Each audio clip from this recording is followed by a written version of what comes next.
Good evening and welcome to another episode of APPNA webinar, Ask the Experts. I am Dr. Harun Durrani, Secretary of APPNA. As coronavirus curve is flattening in some areas in the United States, but overall the number of cases and deaths is still increasing in the United States, worldwide, and also in Pakistan. Here are the latest numbers. Total cases in the world, 6.1 million. Total deaths, 370,000. In USA, total confirmed cases, 1.81 million, and total deaths, 105,000. In Pakistan, 70,000 cases and approximately 1,500 deaths. APPNA relief efforts are ongoing in terms of providing personal protective equipment and food to people who need most in the United States and in Pakistan. COVID-19 has impacted every aspect of life. And today, we will get an update on how it has affected the international residency candidates seeking residency positions in the United States, specifically from Pakistan. As usual, this program has two parts. In the first part, we will have our Chair, Social Welfare Disaster Relief Committee, Dr. Asha Zafar, who will give us an update. Dr. Sajid Chaudhry, Chair Task Force COVID-19, which was created for these purposes by APPNA, was supposed to join us, but he's still busy in his hospital. But the update, I think Dr. Asha Zafar will give update on his behalf as well. And then we have a special guest, Dr. Rashid Paracha, who is a past president and also past chairman board of trustees. And currently he's the chairman advocacy committee, who will give an update on impact of COVID-19 on young physicians from Pakistan seeking residency here in the United States. So let's start our program with an update from Dr. Asha Zafar. Aisha, go ahead. Assalamu alaikum, Harun. So I think the last time we gave an update was about 2 weeks ago. And since then, few changes have taken place. Our total disbursement at this point is $670,000. The amount that we have raised is $870,000. Out of this, most of the funds have actually gone for food. We have distributed food worth $400,000 and $270,000, your remaining amount that has gone for PPE. The PPE is basically in USA, although we've also PPE to Pakistan, $1,000.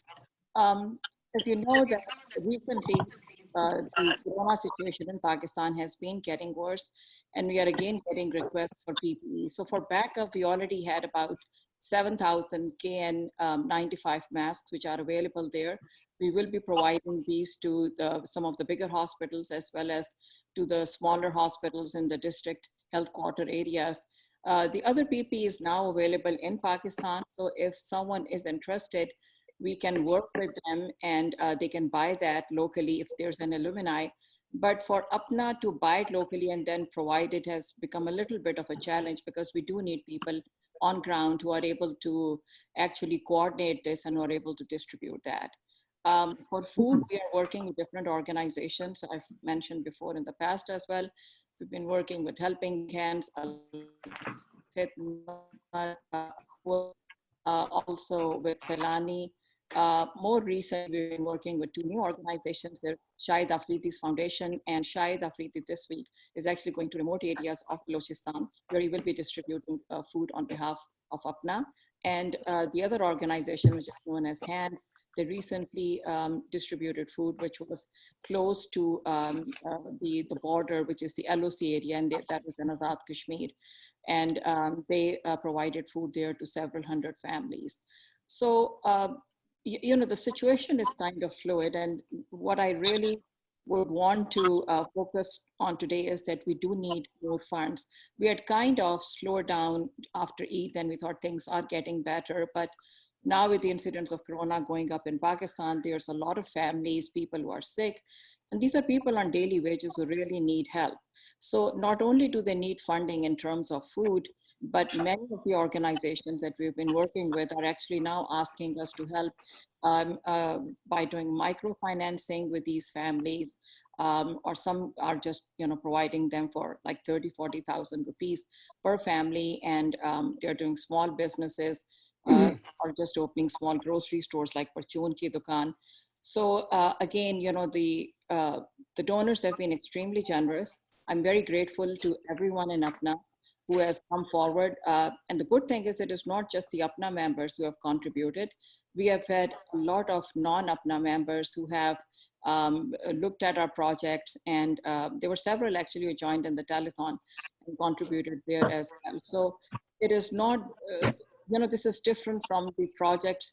I've worked with SWDRC for the last 15 years, and this is very different from the previous projects where we had done, where even in the earthquake, there was a time frame where we thought, we would do things for a couple of months and eventually things would get better. But here it seems that there's a little bit of improvement, the numbers start going down, and then something else happens. And the challenge is not only in Pakistan, it is in USA. And honestly, some of the requests that we get for food from some of the local food pantries, sometimes people are just actually asking us to provide cereal and pasta, if we can just fund that. So it's a pretty bad situation. And I would just request that for your ongoing zakat or sadaqah or for any donations, please do think about, now we have, our overhead is very low.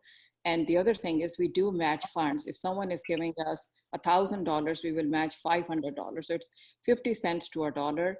And I think actually every alumni in every chapter has really come forward.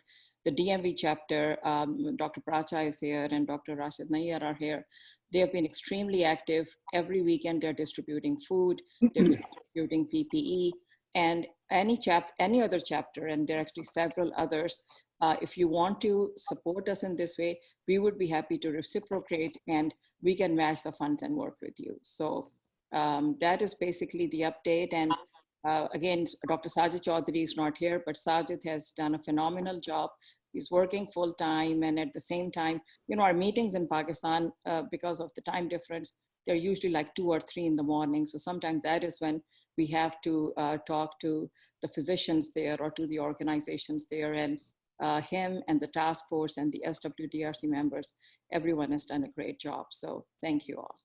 Thank you very much, Asha. Thank you. Now we move to Dr. Rashid Paracha for an update on advocacy issues. Assalamu alaikum. The advocacy committee has 2 really main jobs. One is to make sure that those physicians who get matched here are able to get the visa at the US embassies or consulates. And after they have gone there, sometimes they are put into what they call the administrative process, in which the State Department analyzes their applications to see if they have violated any of the visa rules or if they have some homeland security issues. And that is a small percentage of the people who go into the administrative process. So the advocacy committee then goes to the State Department here and takes up their case. And alhamdulillah, in the last 2 years, we have been able to clear almost everybody, except 1 or 2 who have not been able to come to the programs. So this year, when the March 15th match occurred, we thought we are going to have tremendous amount of difficulties in getting our visas and bringing them here because everything was locked down. The US embassies and consulates stopped giving visas. The Pakistani government, which had a PMDC, and the Ministry of Health, which issues that a statement of need, they were in chaos. We had no idea how the flights will occur. But what we thought, God had different plans. The US healthcare system needed manpower, and the US State Department and the Educational Council for Foreign Medical Graduates did everything that they could do bend backwards to facilitate getting the visa. So just to give you an example, the embassy closed all the other visas, but they started issuing visas on emergency basis in the consulate and at the embassy level. They have a rule that the candidates have to be there physically. They can't do a Skype or Zoom interview. So we requested them initially, but they said they have to change the whole rule. That's the state law, so they can't. So they started giving emergency. And the good news is that because of that, we have had very few refusal of visa at the embassy or consulate level this year, which we thought will be difficult this year. Now, some of them have gone to the administrative process, and because in the past years, we normally go to the State Department, meet with the State Department officials. We have a day on the Hill, which is not possible this year. So we are working from virtual or emails to try to get them cleared. And my hope is that very few people will not be able to come on time. The second problem that we are facing, which is never has happened obviously before, is the flights. That these people in June who get all their visa stamped, how are they going to arrive here? Because many of the flights from Middle East, Turkey, and all the PIA, they were not coming. But the news is that in June, PIA will start some flights coming. Qatar has now about 4 or 5 scheduled flights in the next week. Turkish, you have to try to Istanbul, and then they can bring you here. British Airways, so on and so forth. So I anticipate that that problem that we had will hopefully all be resolved. And I'm very thankful to the U.S. Embassy in D.C. and the ambassadors of Asad Majid Khan. They have been really working hard to get these for residents here.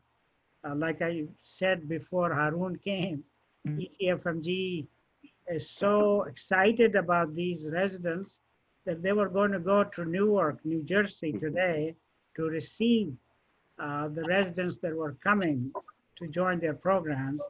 But we told them finally that there are only 2 residents coming, so they have postponed this to the next flight. And I'm hoping that Harun and Umar Farouk and Nahid Usmani and Asif Rahman and some of the members of the advocacy committee will also go and receive them.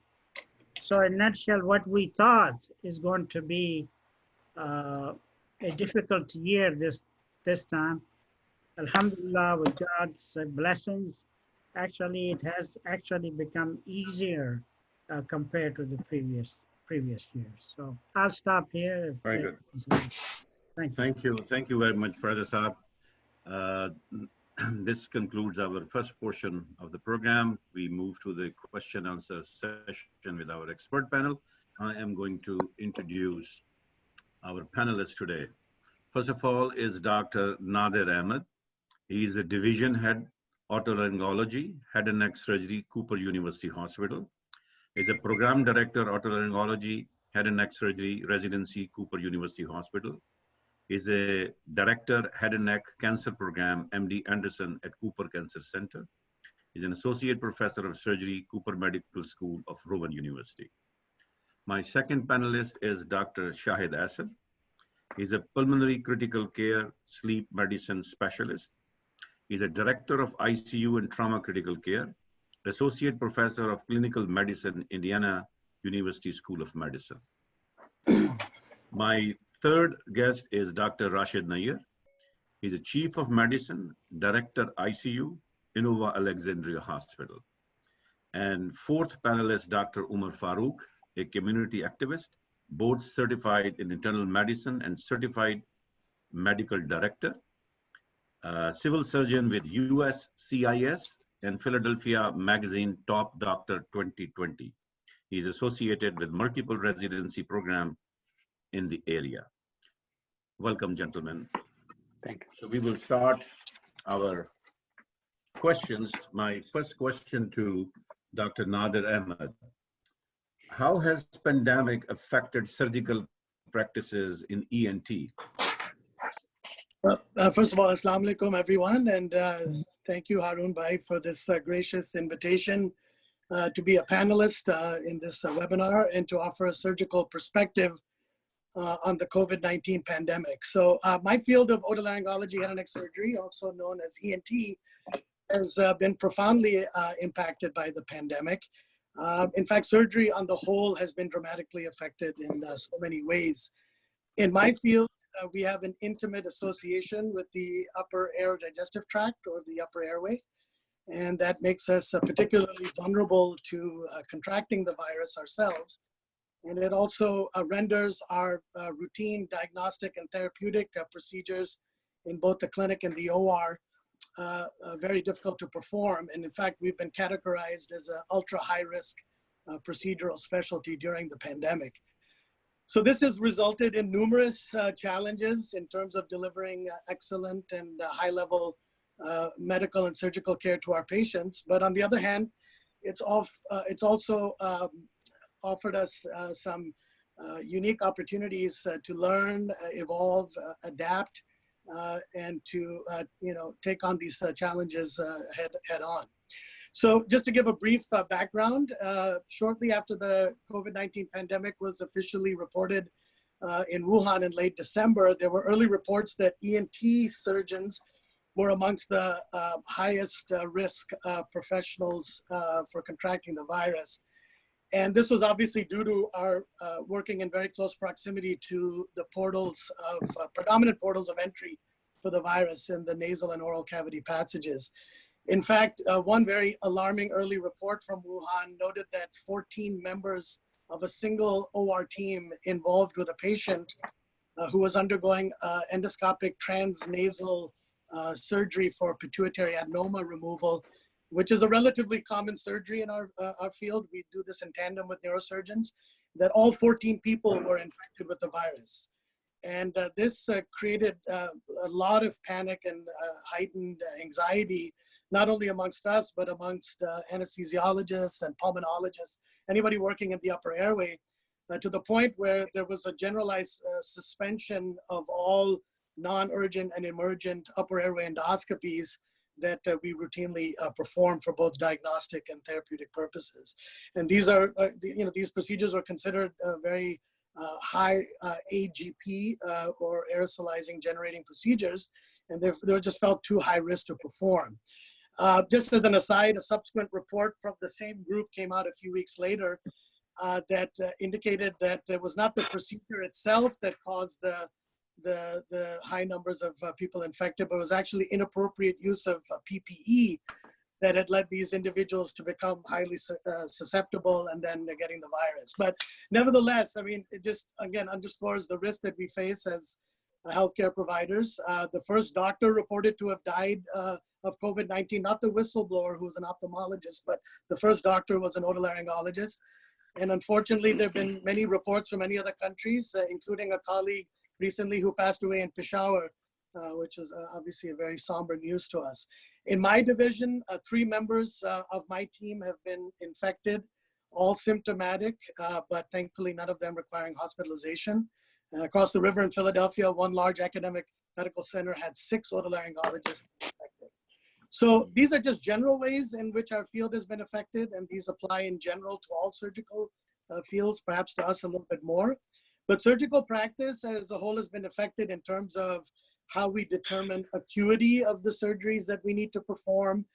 We categorize these as terms of emergent, urgent, time-sensitive, and elective. And then we needed to also determine how to allocate PPE, how to properly use the PPE, and how to properly prepare the OR rooms to limit transmission. So I think these are some of the challenges that we face. Very good. Very good. Thank you. My next question is to Dr. Shahid Hassan. I just wanted to share with our viewer that this COVID-19 struck Dr. Shahid Hassan as well. His sister recently passed away due to complication of COVID-19. Our condolences and prayers for you and your family, Shahid. The question is, how did the patient with COVID-19 most commonly present, and how do you define severity? So, as you know, it is a so-called common cold virus. So their general presentation is just cold or flu-like symptoms. They may present with a little sore throat, a sniffle, followed by by generalized body aches, and they start to develop fever. And these symptoms may just be some people, my sister, for example, just presented with, she was a pharmacist. And by the way, she was a healthy pharmacist, and she was wearing a surgical mask, and she got exposed to some patient. And this is like a late March, that's when the symptoms started. She presented essentially with fatigue and sleepiness, and she was extremely fatigued. And then she started to have low-grade temperature followed by high-grade temperatures. These temperatures can go up to 105, but she started to have like 102, 103 fevers and started to have dry cough. And then that progresses to symptoms of shortness of breath. So defining severity of this disease, of course, is it a mild disease? Are they just having a little, sore throat, symptoms of cough, and having fatigue symptoms, maybe a low-grade temperature? Then it is probably mild symptom at that point. But once they start to manifest with pneumonia symptoms, which is shortness of breath, and high-grade fevers, that is when it's advancing to moderate disease. And of course, then they start to get more hypoxic, by one definition, I'm sure you're a radiologist, you can probably define it yourself. Once they're radiologically worse and their oxygen requirements are much more, they're more than 50% of involvement of their lung radiologically, then at that point they are probably in severe disease. And for mild disease, moderate disease, particularly when they're hypoxic, you can tolerate an oxygen saturation of 93%, or someone in room air less than 93% is hypoxia in these patients. And generally, as a pulmonary physician, we use 90 to 92%, even 88% oxygen saturations in COPD patients. But for these patients, 93%, or the oxygen saturation, once they're 93 or below, you should consider them hypoxic. And for pregnants, it could be even 95%. The patients who are pregnant, if they're less than 95% oxygen saturations, you could suggest that they are progressing towards moderate to severe disease. Very good. Very good. Thank you. So next is Dr. Rashid Nair. Actually, we got a question from our audience. It's Dr. Mansoor. His question is, what is the key strategy to mitigate the COVID-19 crisis in Pakistan? Sweden model, question, and hope for the herd immunity to develop, or Wuhan model, strict lockdown, testing, tracing, and treating? It is not about what Pakistan needs to do, but what it can practically do. First of all, Assalamu alaikum everyone, and thank you very much for the opportunity. Well, I think the best, what we have seen in the United States is the social distances, which is kind of like a Wuhan model, not as much lockdown. And I don't think that kind of lockdown which China has, is it possible or can be implemented in Pakistan. But what we have seen in practice in the United States is having some social distancing. Every healthcare provider is wearing proper PPE when taking care of this patient, tracking the cases, finding the contacts, and taking care of every contact. I think that's the way which can be done in Pakistan. And I think that is successful here in the United States. I think that should be done. Sweden model, I'm not sure it will be effective in Pakistan, the way of our lifestyle is. I think in that way, I would say that kind of a little bit of what we have done in the United States, mixture of the Wuhan model would be better. And if I think everybody has seen multiple treatment. If you look at these, we have tried every treatment, different kind of treatment is going on. I think panel will agree with me. There is no magic bullet which treat this disease, which trying everything. I think best thing which we have shown and proven, have data to show that is proven beneficial is basically social distancing and trace tracking of the cases. Very good.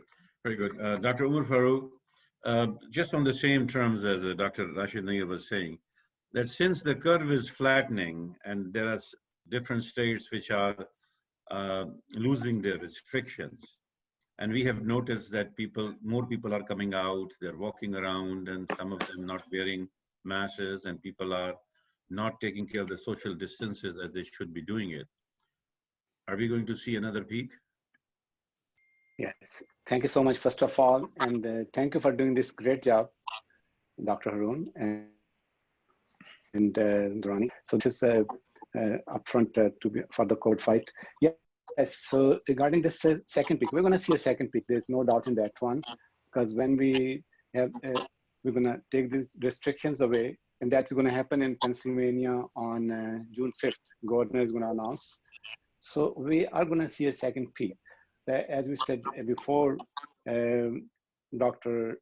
Rashid, that the only way we can prevent is by social distance and using masks.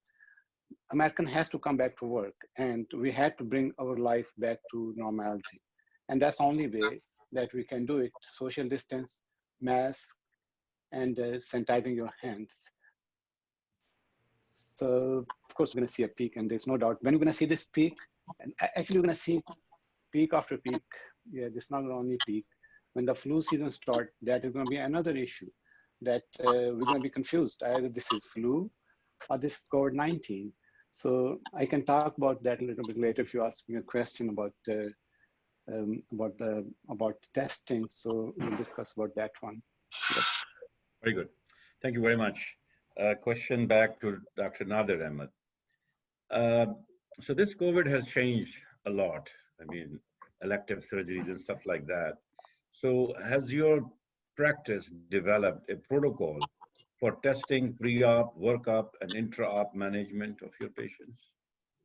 Absolutely. So, very early on with us, I think everybody will agree there was a tremendous amount of confusion and frustration as to how to interpret these tests, and even understanding the sensitivity and specificity of these tests. So at this current time, we have continued to employ nasopharyngeal swab PCR testing for preoperative management of patients that are either urgent or elective. Obviously, in the emergent situation, we don't have point of care testing that can give us, there is the facility for that to do rapid testing, but the bottom line is there's, I think, a lot of potential for inaccuracy with those tests.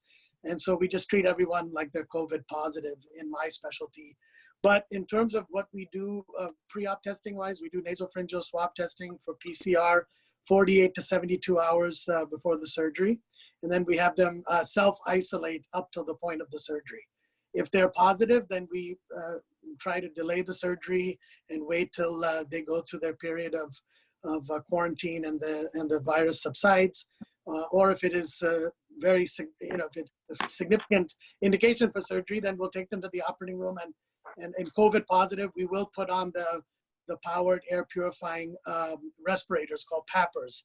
Those are very cumbersome to use. They cause a lot of exhaustion to use them. It's very difficult to communicate, and it's very tough to put on a headlight and get proper illumination, which is very critical for us because we always feel like we're spelunking in caves in the head and neck, to get around different areas that are not generally accessible without doing open surgery. So that's in terms of pre-op. In terms of intra-op, we have, I think what we have adapted and learned really well is our communication skills have improved dramatically in terms of how we engage our anesthesiologists, how we engage the OR staff. I think our generalized levels of sterility, awareness of following protocols, it's much better. I wouldn't say it was a wild, wild west before, but I don't think we were as mindful as we are now. So I think these are lessons that we will, take further with us. And when we are operating intra-op, we endeavor to do COVID positive patients in negative pressure rooms And if we have patients who are COVID negative, we take all precautions, which would be, appropriate PPE with a fitted N95 face mask. That's very important, that one size doesn't fit all, and that you should get routinely tested every 1 or 2 weeks for the fit testing to make sure that it's still adequate to protect you. And then face shield, impervious gown, shoe covers, head covers, double gloving. So that's, I think, our what we've learned, up till now. Very good, very good. Shahid, when do you decide that when you go and check the patient on the floor, that this patient needs to be transferred to the ICU? What are the factors? Well, of course, clinically speaking, they are more short of breath. If the respiratory rate is, for example, more than 30, they are somebody who don't belong to the floor. The other thing is their oxygen levels. So if they are on nasal cannula oxygen, previously we used to, to be honest, the first patients I had in March, we intubated patients once they reached a requirement of 7 liters of oxygen, where they were starting to drop their oxygen saturations in below 90%, and they were 7 liters of oxygen. We just jumped and intubated that patient, and well, that patient survived, but we didn't have a whole lot to treat at that time. We used the hydroxychloroquine kind of thing. But the times are changing, and of course the criteria are now changing. Now 15 liters of oxygen or more, if they reach that point, then that's when they should be intubated. So once their oxygen requirements go above 6 liters, I think they belong to ICU, and they should be closely monitored. And of course, from there on, you can have them on, whether they're an oxymizer, again, oxymizers or nasal mask of some type, Venturi mask or something. You don't want them to be on the floor. In the past, they used to keep it that way, but I think the recommendation now are they belong to ICU at that point. And sure enough, if their oxygen requirements are above, for example, on nasal cannula, they are more than 15 liter flow, on a high flow, 40 to 50 liter flow, and on they are on a Venturi mask, more than 60% FiO2, that's the time to intubate those patients. And we don't go to a BiPAP machine that we use on a normal COPD or other lung disease patients. That we do is we go move them to a BiPAP and stuff, but they are very high risk of aerosolization. So we don't use those machines as a bridge to intubation. Very good. Rashid Nair, can you, on the same terms, can you talk a little bit about mortality in ventilated versus non-ventilated patients? Well, if you look at the overall mortality in the United States, it's about 3%. And if you look at the different countries' data, mortality on ventilated patients varies anywhere from 50 to 80%. As Dr. Shahid has mentioned, these are the patients, when they're required to go on the ventilator, they're really sick, they're having difficulty to maintain their oxygenation. And as radiologists, you're aware that their lungs are diffusely inflamed, they have multilobar infiltrates, and most of them also have multi-system involvement. So ventilated patients usually have higher mortality even in simple pneumonia. So the COVID is one of those two. In our center, our mortality is close to 30% on ventilated patient.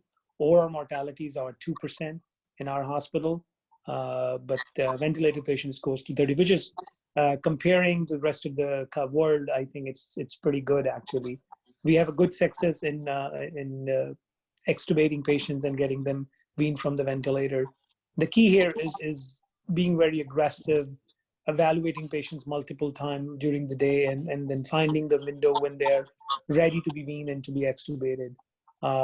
And as Dr. Shahid has mentioned earlier, that when early data came in, we were intubating them earlier because that was the recommendation, that early intubation rather than trying high flow oxygen or higher oxygen via nasal cannula. And as we learned from New York and from our own experience, that it's not necessary to early intubate them. So now we wait. We use them high flow oxygen. My hospital, I've used BiPAP. We have very good negative pressure rooms, and I have very good success with using BiPAP in preventing the ventilation.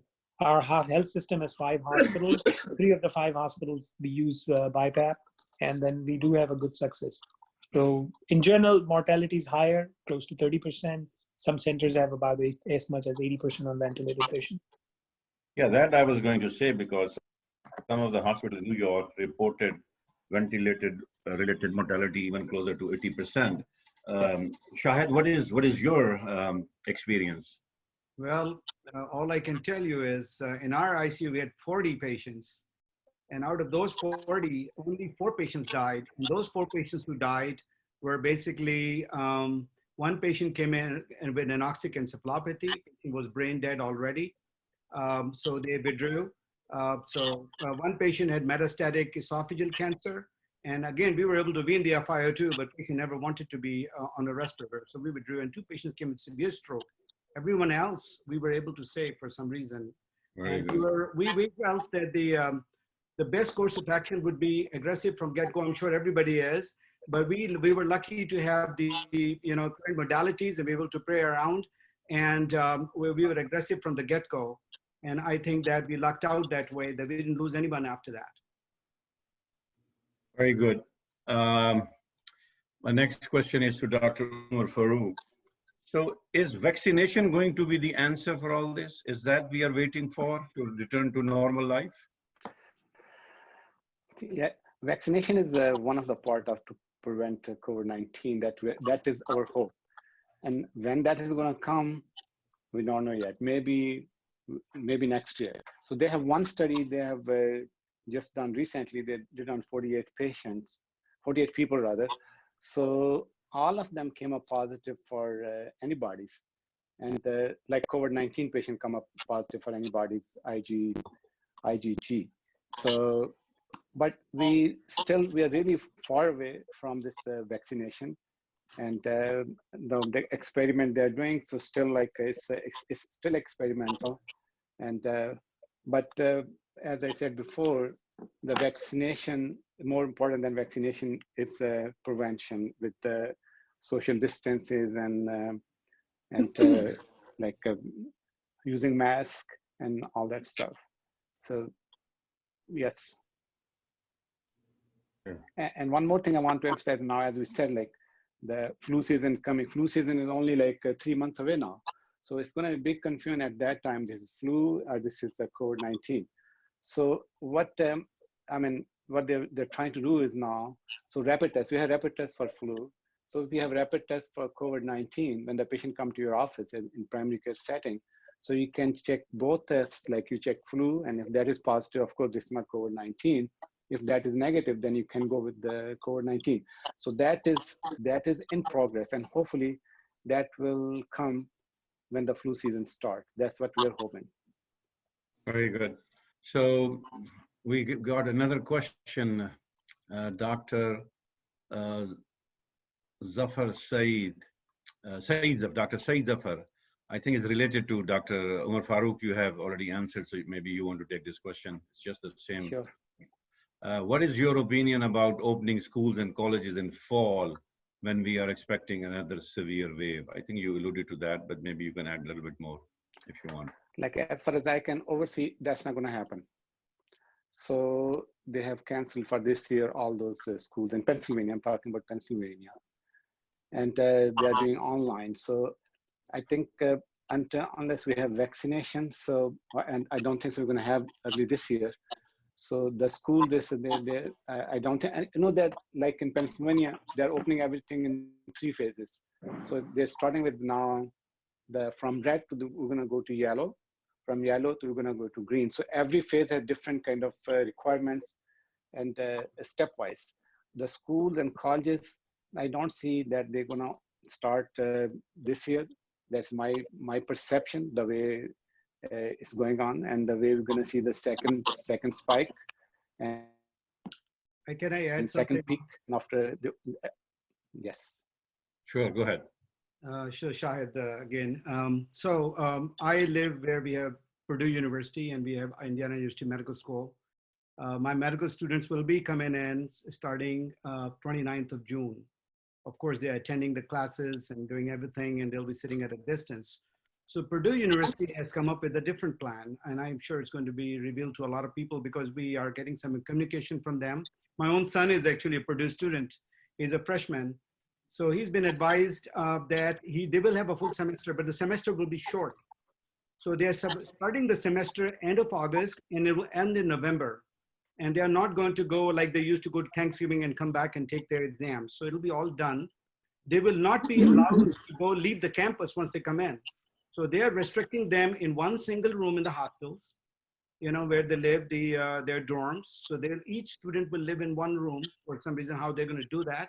And then the students who don't want to come or can't come, they have to only attend online. So I don't know how they're going to work out the labs deal with them, but they are opening. They've already announced the school is, Purdue University is going to open for the faculty, the same thing. There will be some distance, obviously thing, and they may do some of those lectures when the kids will come. They will attend at 6 feet distance, and then there will be some kind of, video or formal presentations, but they will maintain that. Now, on top of that, they're also saying all these people entering the university will be tested, early on. And anyone with symptoms would be certainly, very quickly isolated. So that's their plan. So, that's the notification we have just received. So I'm sure in Pennsylvania, where a number of more cases, I think we don't have as many cases, but of course, we get students from all over the world. So that's a challenge. And we have a lot of graduate students coming in from India, Pakistan, China. They're all coming. So what do we do? And how do we keep our research going and a program going? So that's their plan. They will test them, restrict them, and they're basically the university itself becomes a quarantine area, And the parents are not allowed to go and visit their kids. So Can I add one thing, Harun? Yeah, go ahead. I think some of the program are starting, as Dr. Shahid Hassan mentioned, they're starting and then they will go up to the Thanksgiving, and after Thanksgiving, students are not coming back. Different schools have a different plan, but I think my personal opinion, it will all depends how June and July will go. We're opening multiple states. There will be a surge.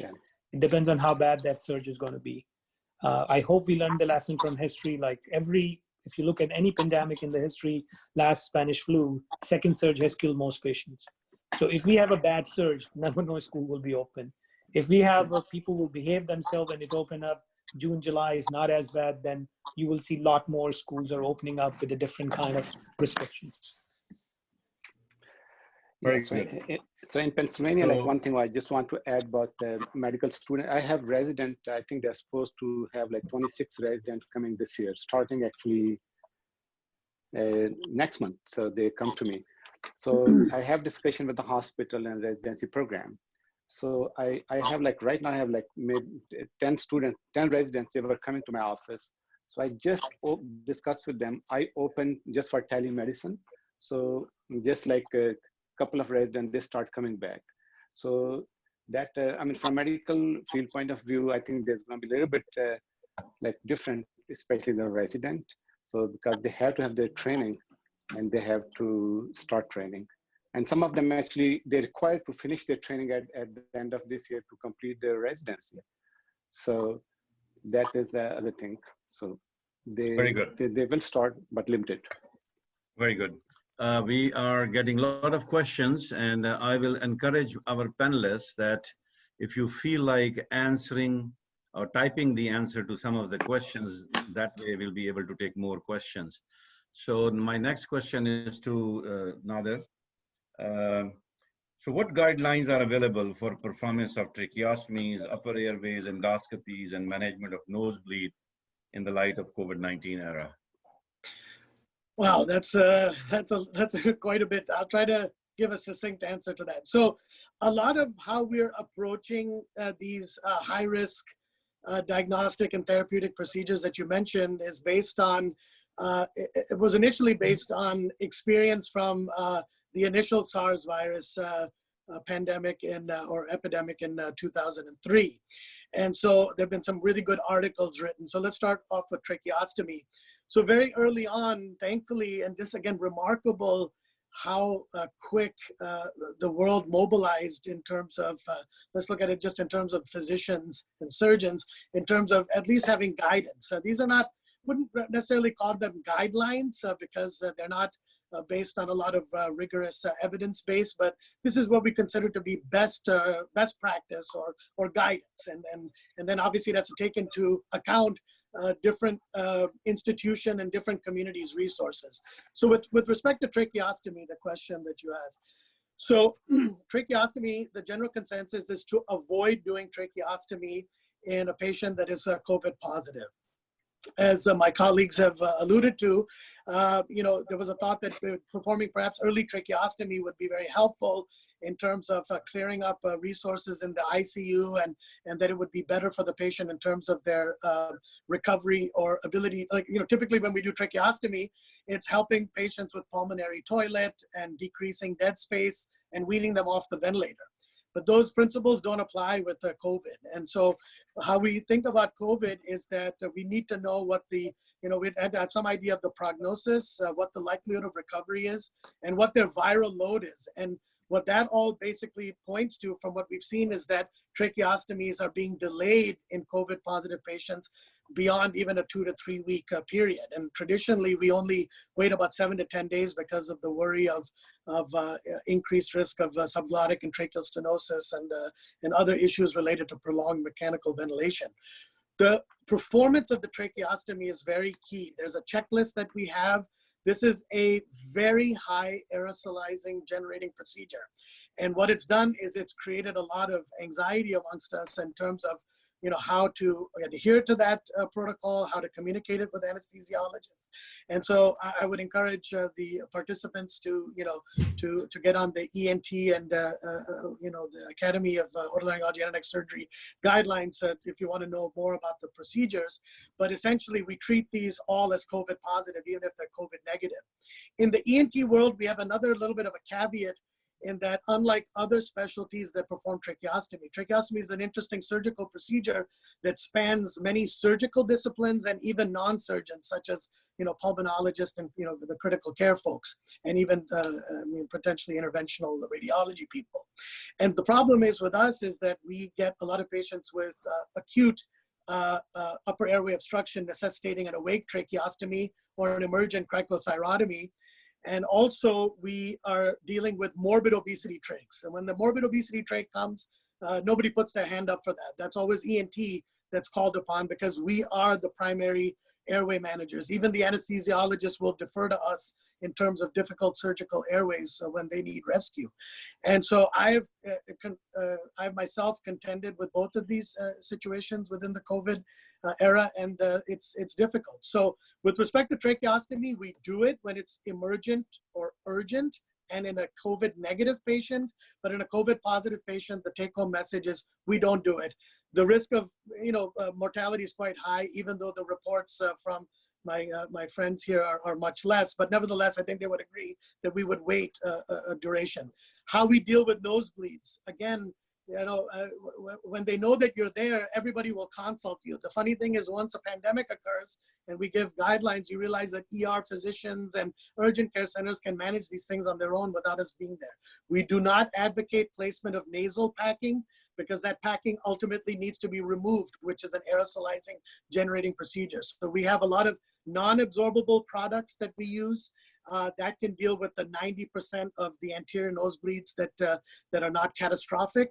In the very major nosebleeds, we decide not to go to the operating room and we rely heavily on our interventionalists to do embolization, with reserving us going into the operating room for only major bleeding that can be controlled. And lastly, with respect to endoscopy, what we have done is initially, I told you, we suspended endoscopy unless it was urgent and emergent for diagnostic purposes or therapeutic purposes in the upper air digestive tract. Now what we do is we put a patient, we have the patient have a mask, either the mask covering the face for source control, because when you do endoscopy, upper endoscopy, we do not generally anesthetize or sedate the patient. It's not like pulmonology or GI that go further down. With us, we usually use topical decongestants and anesthetics. So with this, we've stopped using those sprays because that can generate aerosolized particles. And what we basically do is just lube the scope and put it in. And what this can do is it can induce a cough and sneeze. So we either have a cover or we have masks that have a hole that we can put scopes through. So unfortunately, it's a long answer because it's a very detailed question, but I hope that gives some sort of idea of how to manage things. Yeah. Very good. Thank you. So we are getting some more questions. Shahid, I'm going to combine two questions. One question is from Dr. Mansoor Ahmed, and the second question is from Dr. Jamil Mohsen. I'm going to combine it. That is, Should we be more aggressive for anticoagulant therapy? Second part of the question is, what is the role of steroids to blunt immune overdrive, cytokine storm, and damage? And Dr. Jamil Mohsen's question is, what is the current status of pharmacological intervention for the ICU patients? All great questions. The one first question, if I want to elaborate, let's talk about the anticoagulation part of it. We know now that this is a very hypercoagulable condition. We don't know why, but patients from the get-go must get some kind of anticoagulation. We, in fact, were monitoring their D-dimers, and if the D-dimer is 5 times more than normal, then that was an indication for full anticoagulation. And we were doing that. And more recent literature actually is talking about even not looking at that D-dimer and anticoagulate them regardless. Patients who are non-pregnant, patients, we, instead of using 1 milligram per kilogram dose, we are using 0.5 milligram per kilogram dose twice a day anticoagulation on them. And we have had several patients who came in and who had, of course, the elevated D-dimer more than 3,000, and they were found to have DVTs and PEs. So my recent literature review just 1 week ago in the Journal of Thrombosis and Thrombolytics, there's a very strong recommendation in terms of anticoagulating patients, and like I said, 0.5 milligram per kilogram of Lovenox twice a day, or and so on. And for pregnant patients, of course, until they are in the later part of their pregnancy, a regular prophylaxis in the later part of pregnancy after 32 weeks, and if you suspect they're going to get worse, heparin, maybe the heparin drip, maybe the answer. Now, the other question you asked was regarding their treatment, right? The different treatment regimens, right? Yeah. And when do you use steroids? To me, how I imagine this, as this bug enters our body through the nose, through the throat, into our lungs, and as it attaches to our lungs and starts to multiply, there is an immune response. And we know that is also called now cytokine response storm, or sometimes they call it cytokine response syndrome, or, so there's huge, the body's own immune system is coming up and fighting. It generally doesn't happen the first few days. It happens probably a few days down the road. The general treatment recommendation has been that you start them with the, of course, hydroxychloroquine, at least in the United States, we are shying away from it anymore, is only recommended for trial purposes. So we, in our institution, we go for the remdesivir, or we give them COVID recovered patients plasma. And we give about 400 milliliters to them. We give 2 units, 1 unit for 4 hours, then another unit. And then before we do that, we try to draw some labs, including ferritin, CRPs, interleukin-6 levels, and, and then D-dimers, of course. And then we monitor those, those are the patients. If their IL-6 levels are high, they could be candidate for steroids. And a bunch of times when they are doing that, and we do start to treat them, we treat them with, for example, solumedrol 40 milligrams 3 times a day for 3 days, or sometimes 40 milligrams 2 times a day. This is the Chinese experience for 5 days. That's how the steroids. So steroids don't have a rule early on, but of course, once you're 2 weeks and beyond, you probably could cause more harm. In the previous, these studies on acute respiratory distress syndrome. So I think early on, where, the patients in the next, I would say between 5 to 9 days, that's where they're going to be really getting very hypoxic and getting worse. They may have a role, but you have to treat them, of course, but we are treating with convalescent plasma. And then we add remdesivir, which is, sometimes we just start with remdesivir to begin with. If they're diffuse infiltrate, they're hypoxic, those are the indications for those patients. And we start with those things, and we monitor the hypoxia, and if diffuse infiltrate, we add steroids. Very good, thank you. Rashid, if you want to add something more, plus the question to you is, this has basically impacted the physician's life as well. So as a physician, how do you cope with all that? And if you want to add on the treatment regimen as well, you can go ahead and do it.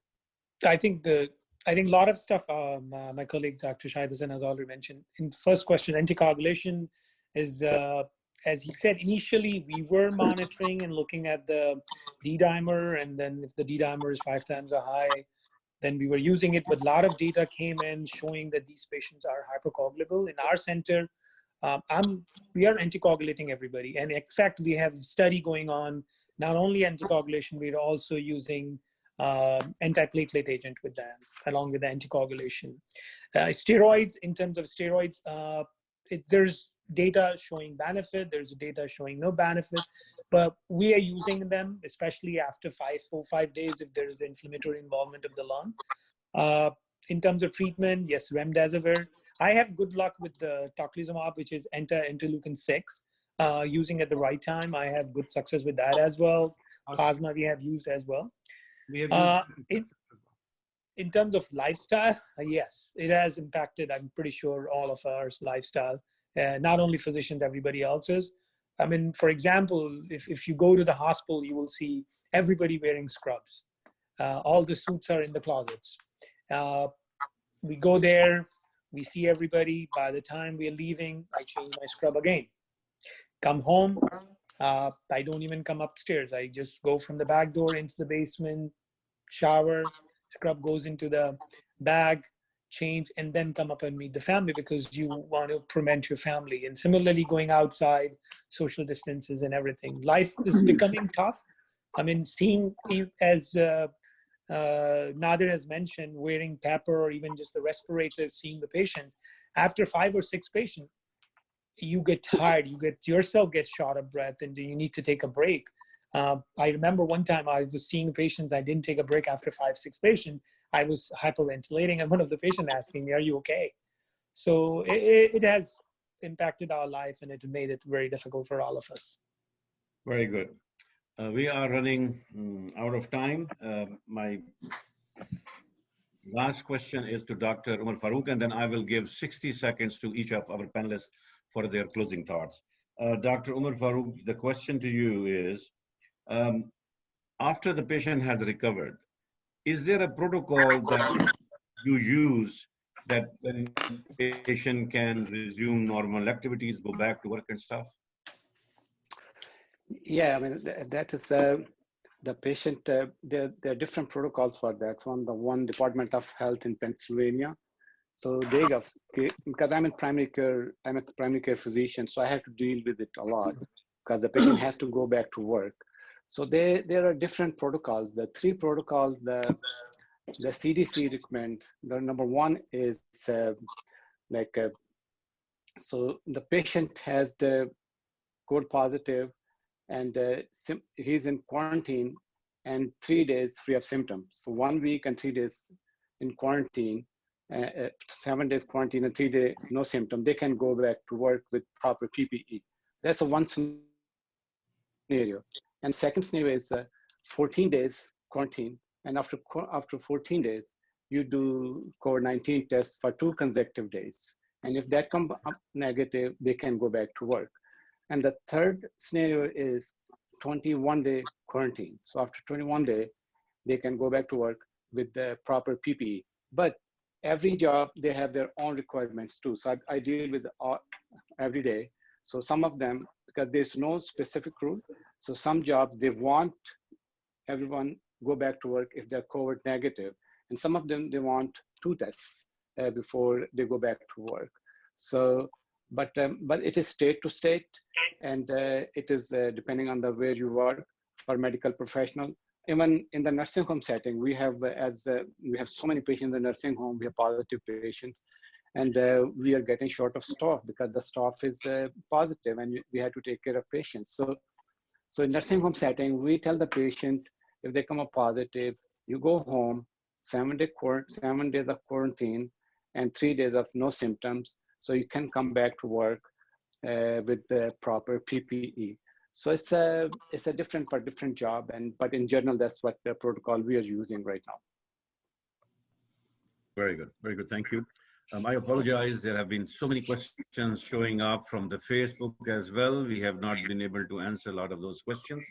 And I'm going to give 60 seconds to each of our panelists for their closing thoughts, starting with Dr. Nadir Ahmed. Okay, so one thing I want to point out is very early on, ENT specialists throughout the world were raising alarms about anosmia and dysgeusia as symptoms associated with this pandemic. Reports from many countries state that there's about a 15 to 75% anosmia, dysgeusia symptomatology with COVID positive patients. Once these reports came out, our society here pushed very hard to get this on the official list of COVID symptoms. And thankfully, it unfortunately did take about 4 to 6 weeks to get to that point, but now it's on the official list. And so we have a anosmia reporting tool that has had now about 500 or 600 entries, and it's shown that 75% of patients had anosmia before their diagnosis, 25% of patients have anosmia as their first symptom, and only 25% report any improvement over time. So the key take-home point about this is anosmia may be really critical in timely identification of individuals with this virus that may be unwittingly transmitting it to other people. So, again, we think of this as, fever, cough, dyspnea, and it's not that. It's more than that. This has myriad symptoms from COVID toes, all the way up to neurotropic, things like the anosmia and dysgeusia. Lastly, there have been some concerning reports of a Kawasaki disease type syndrome called MISC-C, multisystem inflammatory syndrome in children. So Kawasaki disease is, rare, and it's a very heightened immune response that results in widespread immune inflammation, and when left untreated can cause severe heart damage. So there are 170 to 180 cases already reported in New York with 3 deaths, and this again underscores just how weird this virus is. And even though this is not specific for ENT, we're oftentimes the first point of contact or entry for these patients. So just wanted to mention those 2 symptoms as something to keep in mind. Very good, thank you very much. I see that Dr. Paracha is still with us, and I will give him 60 seconds for his closing thought. Dr. Paracha? Yeah, well, it's very informative for a cardiologist to listen to you all guys.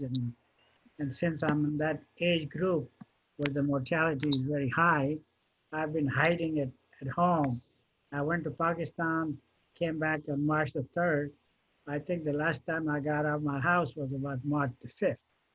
Of course, my daughter lives here in this area, and she would not let me or my wife get out of the house. She does it, all our groceries, everything else. She brings it to our home, puts it in the garage, and we pick it up. So I really appreciate what you guys have conveyed to the general public and to the professionals.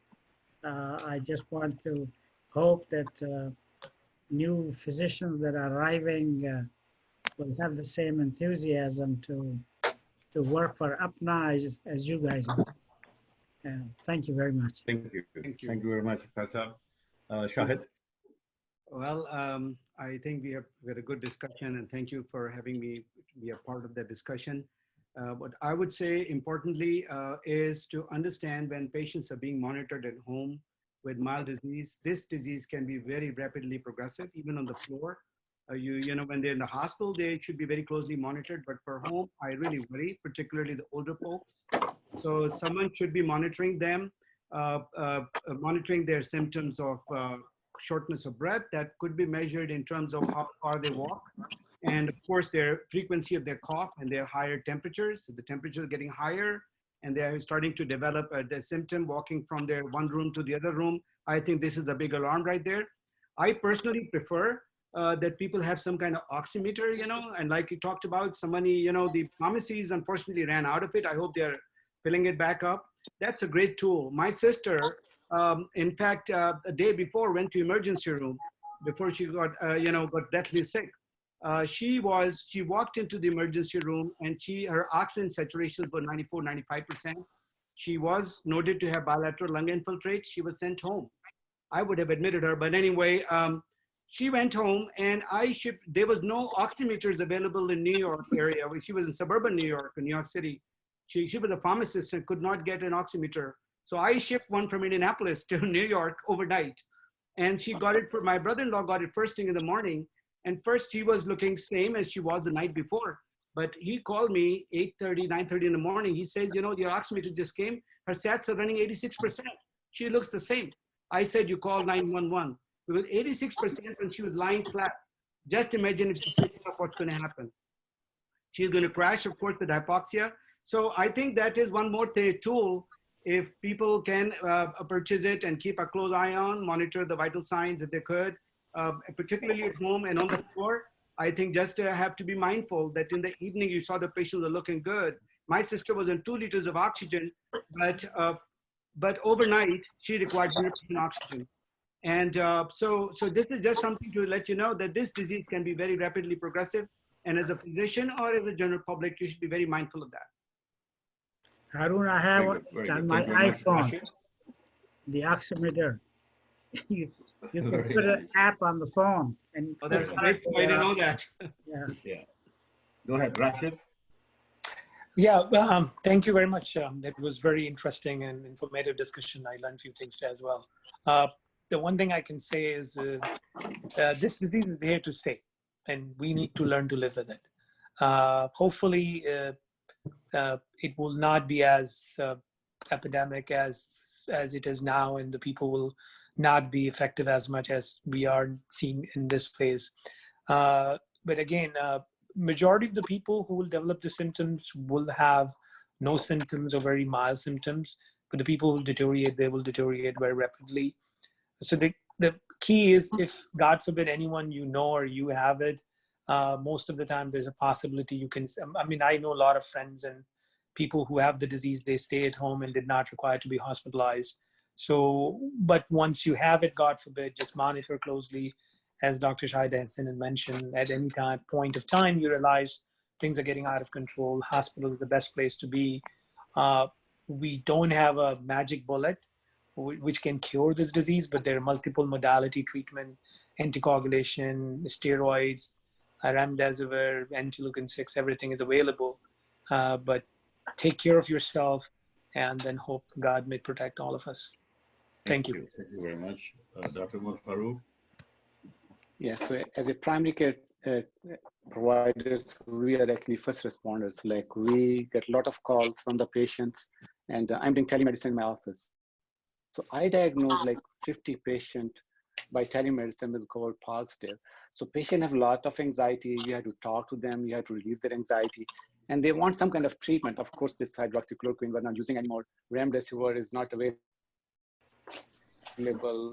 as the outpatient setting. And most of our patients, they have mild symptom, or some of them even have no symptom, and they just want us to check them, and they came up positive. One of the other symptoms that I found was loss of smell and loss of taste. So this is one of the very predictive of COVID-19. But the patient want some kind of treatment. So what I am advising them, take zinc, take vitamin C, improve your diet.